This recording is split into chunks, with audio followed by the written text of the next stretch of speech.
أنا ku hadlayaa magaca maamulka jaamacadda Boosaaso farceeda Garowe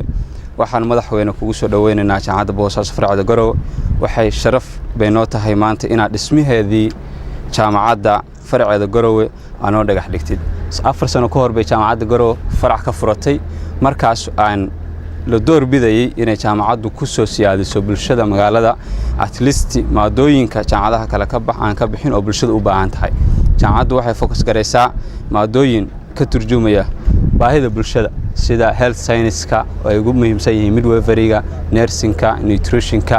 kuwaas oo runtii baahida bulshadeenu ay maanta baahi badan u qabto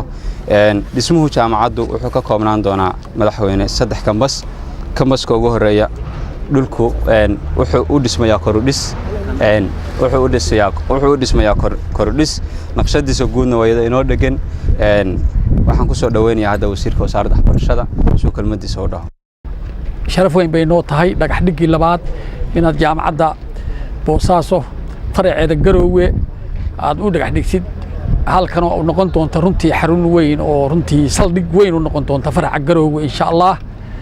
madaxweynaha aad iyo aad waxaan ugu bogaadinaynaa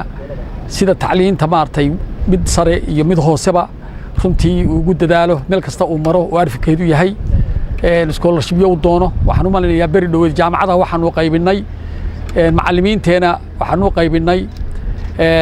macallimiin sameynaysa mastered oo madaxweynuhu runtii uu ka keenay scholarship-yadaas ama mid hoos ha noqoto mid sare ha noqoto runtii aad iyo aad baan uga mahad celinaynaa gacanta weyn uu naga siiyo ballaarinta tacliinta Puntland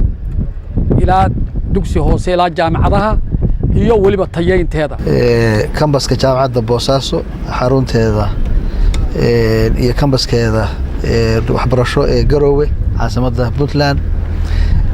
waxaana muuqata runtii hadda waxa soo dhaxdhignay dhismo cusub ee wasaaradda waxbarashada iyo tacliinta sare way muuqataa marka dadaalka wasaaradda iyo madaxda jaamacadaha iyo bahda waxbarashadu ay ka sameeyeen Puntland waa mid muuqata weeye waa mid aad loogu farxo weeye runtii jaamacaddu waxay ku soo korinaysaa adeeg cusub ee waxbarasho ee caasimadda dalka waan rajaynayaa in adeega waxbarasho la gaarsiiyo meelaha kale amase magaalooyinka kale ee Puntland waan rajaynaynaa marka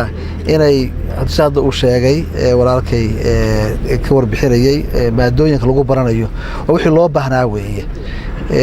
wixii baahida runta loo qabay weeye caafimaadka iyo maadooyinka la xiriira in la soo kordhiyo waxyaabo wax ku oolka ah oo dalka wax ka bedeli kara runtii ama baahida yani xooga loo qabo in la soo kordhiyo la badiyo waan soo dhaweynaynaa jaamacaddu ku faraxsanahay horumarka ilaa asaaskeeda ilaa hadda ay sameynayso iyo xawli ay ku socoto runtii waa bogaadinaya madaxdana bogaadinaya